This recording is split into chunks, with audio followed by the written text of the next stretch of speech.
In this episode of Idea City, Think about that very highly gifted, high-achieving woman in your MBA or a law class. Have you ever wondered why she's now working, say, 3 or 4 days a week for a nonprofit foundation? also featured in this episode, A lot of women have become entrepreneurial successes, that they've made a decision that they can have more control over their lives.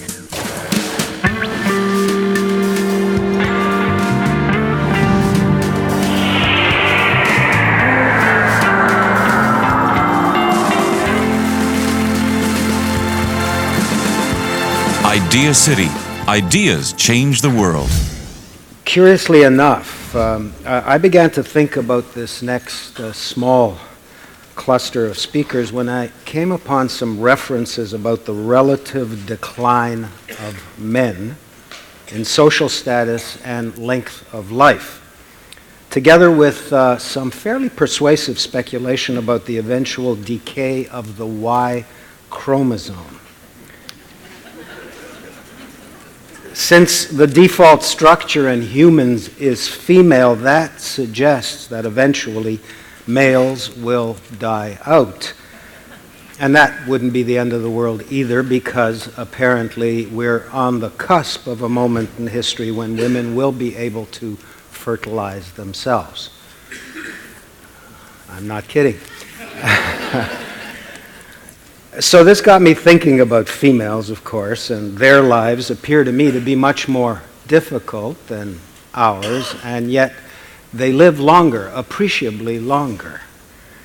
And that got me thinking about what it's like to be a woman, and particularly what it's like to be a woman in the year 2008. So in this session, we're going to begin with psychologist Susan Pinker, who asks this question: how is it that females excel early on, but then fade in the world of ambition, whereas with many a loser boy,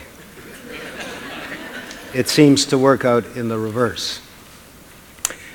She turns upside down many important ideas and achievements which kind of shock people.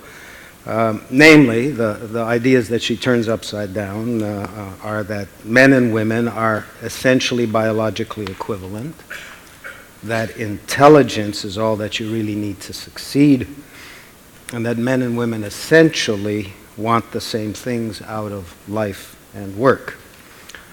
Well, wasn't there a president of Harvard University, or should I say an ex-president of Harvard University, who got into a lot of trouble for suggesting something roughly the same? So the real puzzle for me is, why is the old and obvious idea of sex differences so controversial? Where's Susan? There you are.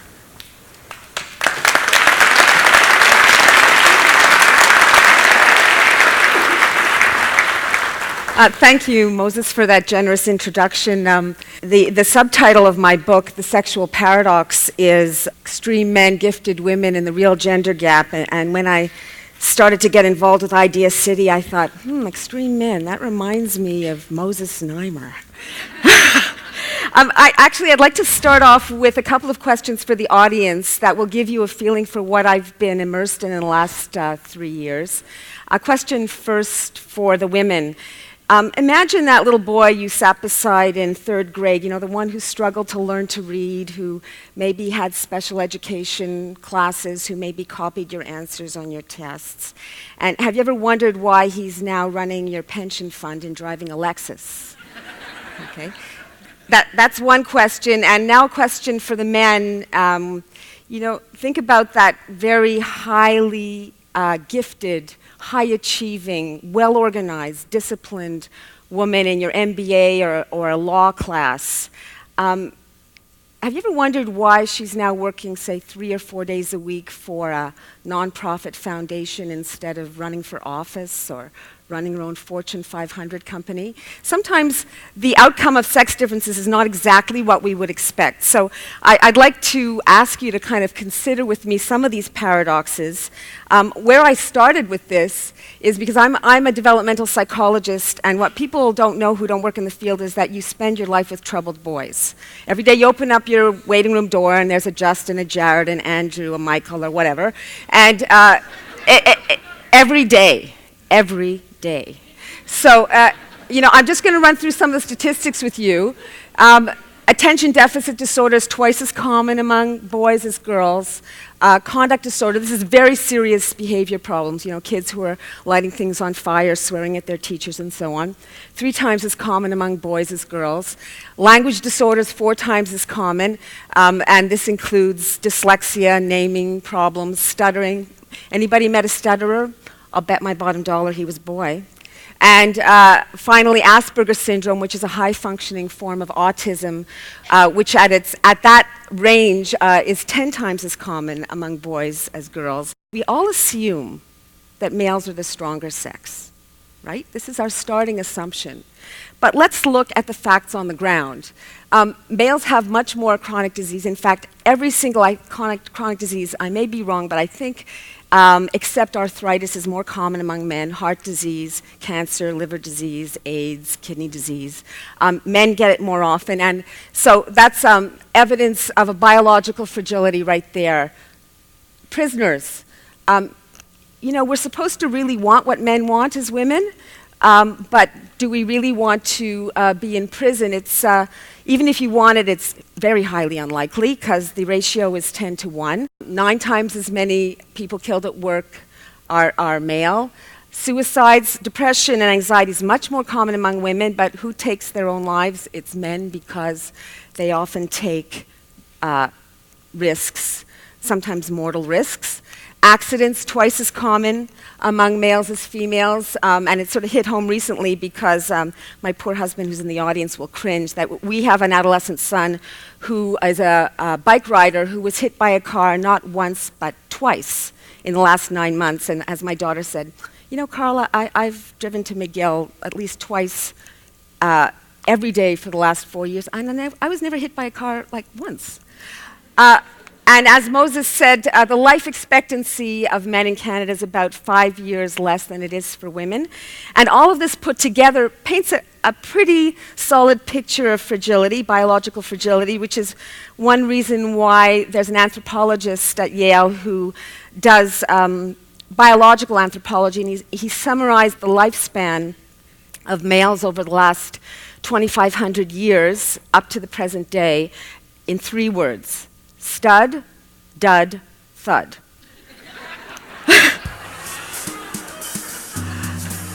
When we come back, Little girls start to cry in the neonatal nursery when another infant cries more easily than boys do. When another child is distressed, they show distress and try to relieve that distress very early on. get the latest Idealist news, presenter information, and watch streaming video at www.ideacityonline.com.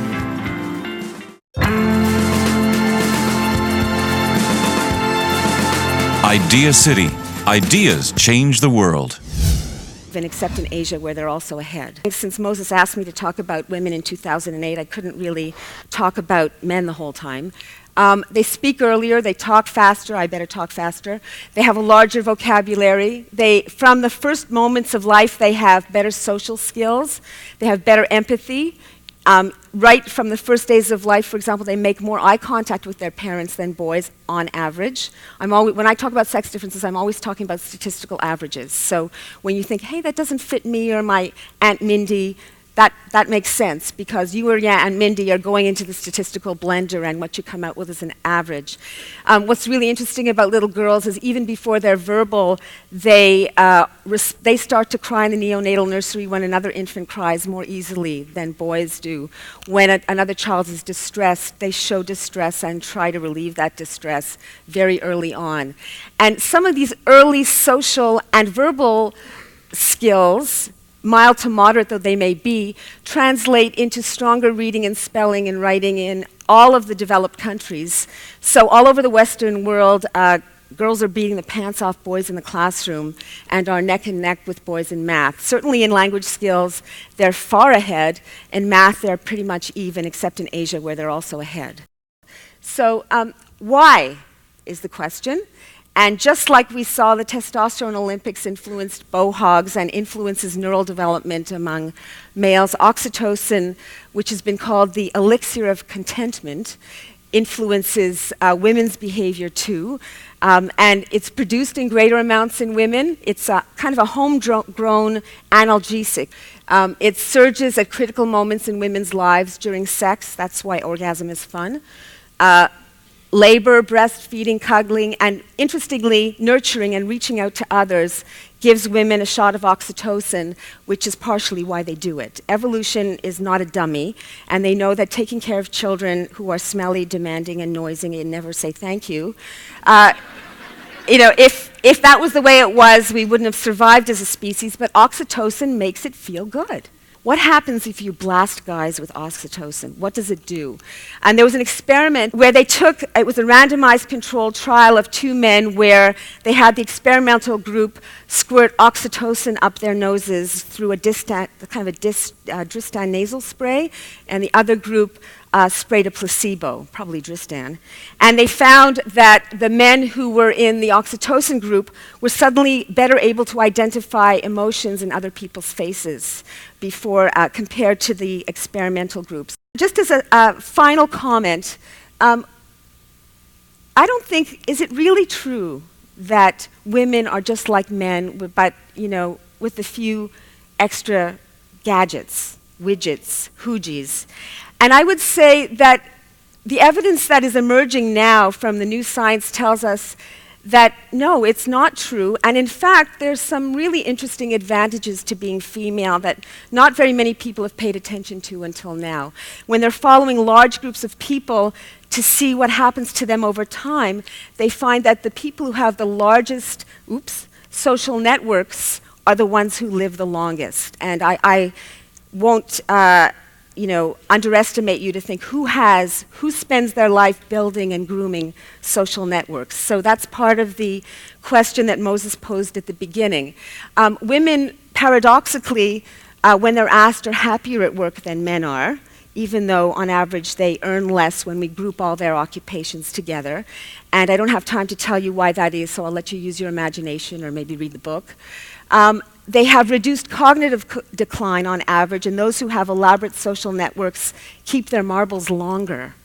So it's not just Sudoku puzzles, it's your friends, it's your family, and this isn't a waste of time. So as I said at the beginning, there's less chronic disease, and women live longer. So I'd just like to stop here and thank you Moses.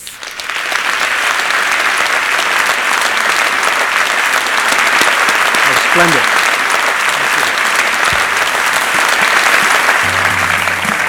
When we come back, Of the Fortune 500 largest companies, on the boards of directors, only 15% are women. great ideas are meant to be shared. Join the discussion on Facebook.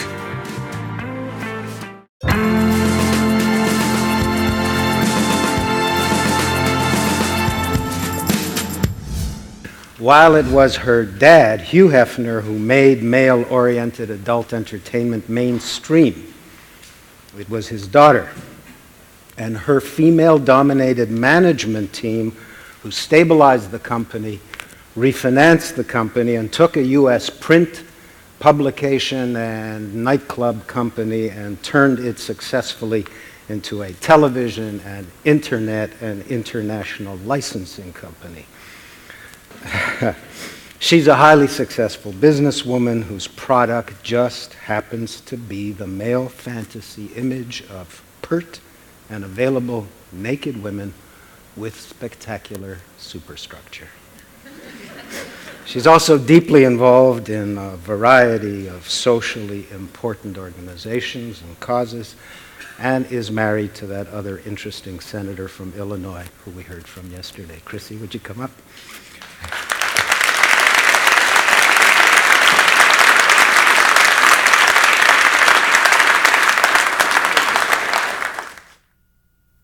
He did a bunny. So if I were really talented, I would do the entire presentation sort of, against the screen. But I don't have that talent, so I'll just put the rabbit here and have it watch over me. Thank you for the kind invitation and introduction. It's my pleasure to be here. When I first took over the company, and Moses was gracious in giving me credit for turning it around, there were not very many women executives, certainly not women CEOs of New York Stock Exchange traded companies. And we've clearly come, a long way since then. If you look around and pick up the papers or watch television, there are a lot of organizations, business and other, run by women. But it isn't as if we've reached parity. In the US, for example, of the Fortune 500 largest companies, on the boards of directors, only 15% are women.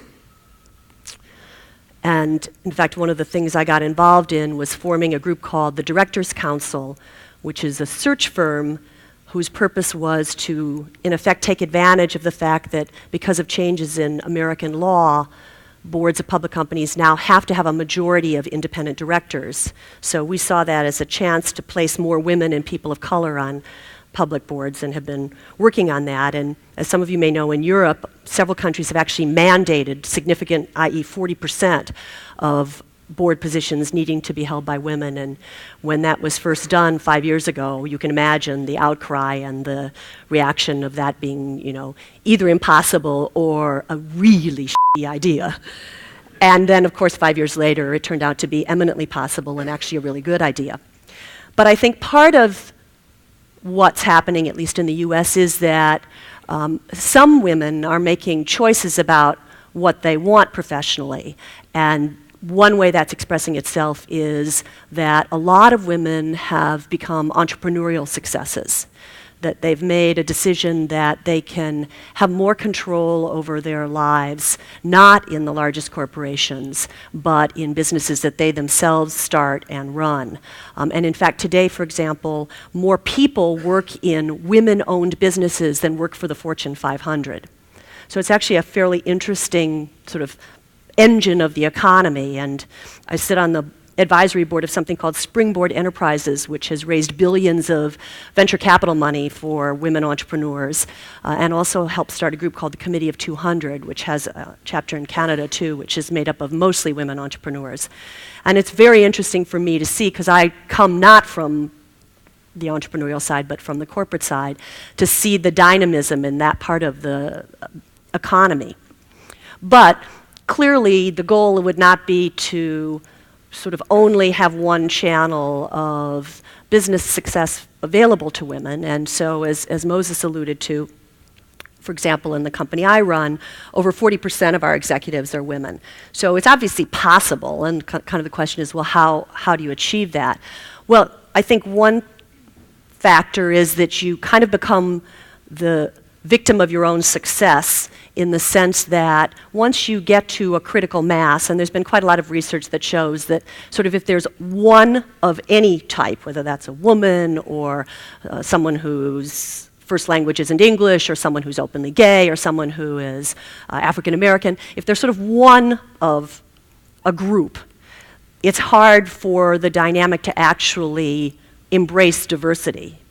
But once you add a second, a third, et cetera, you get to a place where better decisions are made because you're getting the exchange of different points of view and different ideas. And so, kind of by extension, when I go to interview for key jobs, talented women look at the management team and they say, hey, I'm not going to be the only woman sitting around the table when a big decision is made, and I like that. So I'll close with a thought that's sort of not a scientific thought, but actually, to go back to something John Nesbitt said 30 years ago, there's the high-tech side of life and the high-touch side of life, and in the more high-tech the world is we live in, the more we value the high-touch side. So I would say, as a small example of that, in a world where email is ubiquitous, the handwritten thank you note has more meaning. So in the sense of the subject I was talking about today, I'm more sanguine about the future of sexual freedom for women and for men, and more worried about the seeming diminution of sensuality and the importance of holding on to that. The difference between Ella Fitzgerald and Courtney Love. The difference between driving in an SUV with the air conditioning on and driving on the back roads in a convertible. Because I think at the end of the day, the truth is that our lives are not measured by the years we live, but the years are measured by the life in them. Thank you.